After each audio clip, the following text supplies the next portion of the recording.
Hello guys, what's up? Thank you so much for joining me. If you are new, welcome. If you are returning, thank you so much for coming back. So today for this video, we are going to trim Ashton's hair. In the last video, we did a really good blowout, and this time we're going to trim his ends and get rid of all the dead ends.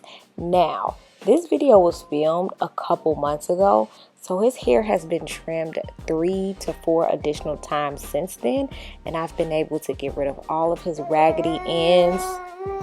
Sage is here laughing.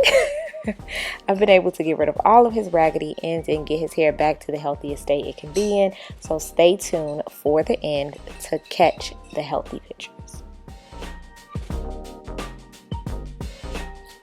So to give you a bit of insight on how I am trimming his hair, I'm basically going section by section using the Felicia Leatherwood Brush, detangling, and then using a fine-tooth comb to see what part of the hair is super raggedy.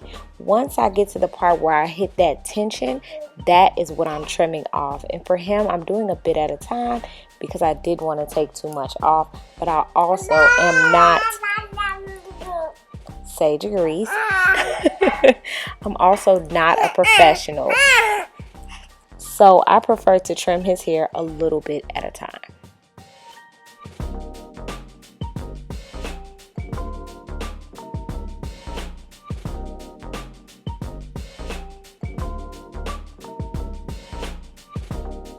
So once I get done trimming a big chunk of hair, I go through that section and I look for fairy knots, I look for any sort of tangles, and I just look at the hair pretty closely just to examine it and trim off anything that looks like it'll cause a problem eventually, just to be a little more thorough.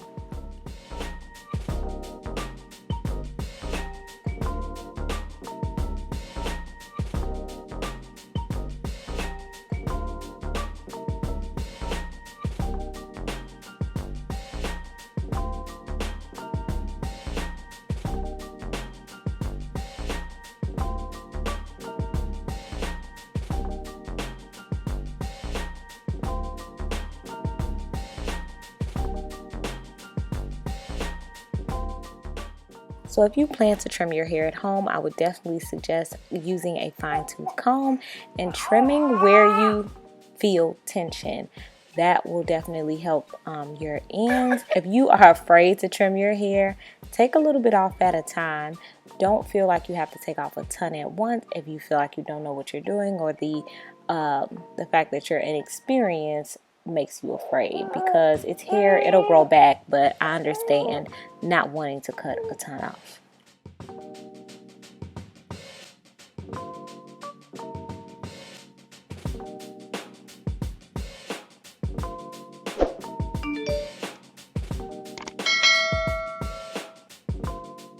So I wanted to be sure to share with you guys the nape of his neck.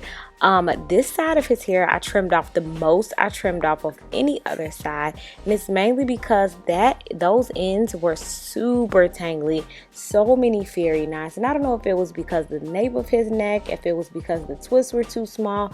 I don't exactly know what caused it. Luckily, since this has been recorded, we've worked through that. His hair is catching up with the rest of his hair, so I'm just trimming his hair a little as we go along, and we're making sure we're keeping it as healthy as possible. So if you have a problem area with your child, you're fine. It'll be fine. Hair grows back. Just keep doing what you're doing to keep it healthy. And don't forget to stay tuned until the end so you can see how healthy his hair has gotten since this cut.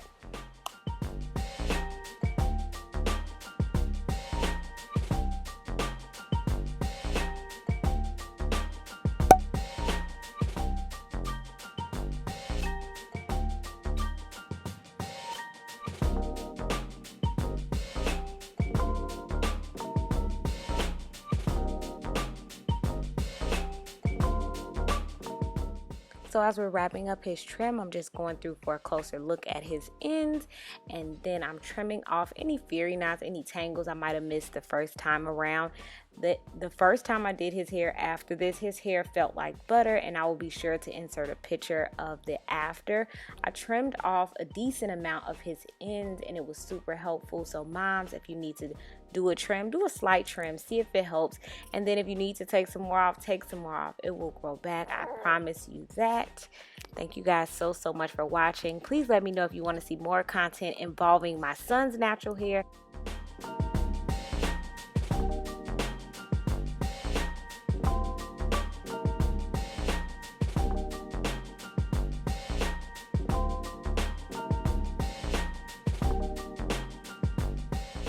So here's how his hair looked directly after that trim, and then these are some photos current day of his hair. I hope you guys enjoyed this video, and I hope you are having a good morning, a good evening, or a good night whenever you are watching this, and I'll catch you in the next one. Bye.